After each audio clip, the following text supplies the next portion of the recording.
सोलापूर शहर व जिल्ह्याकडे पावसाने पूर्णपणे पाठ फिरविली आहे, तर दुसरीकडे शहरातील तापमानात दिवसेंदिवस वाढ होत चालली आहे. ऐन पावसाळ्यात उन्हाळा असल्यासारखी स्थिती जाणवत आहे. काल दिवसभरात 34.3 अंश सेल्सिअस तापमानाची नोंद झाली आहे.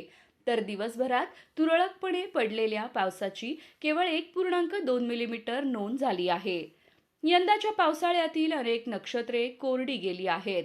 त्यामुळे यंदा ग्रामीण भागात खरीपाच्या पेरण्याही जेमतेम झाल्या आहेत. मात्र ज्या ठिकाणी पेरण्या झाल्या आहेत त्या ठिकाणी ही पिके कोमेजून चालली आहेत. त्यामुळे यंदाचा निम्मा पावसाळा गेला असला तरी शहरासह जिल्ह्यातील अनेक भागात अद्यापही दमदार पाऊस पडलेला नाही. त्यामुळे जिल्ह्यात दुष्काळाची गडद छाया वाढत चालली आहे. ऐन पावसाळ्यात सोलापूरच्या तापमानात कमालीची वाढ होत चालली आहे. त्यामुळे सोलापूरकर आता हैराण झाले आहेत.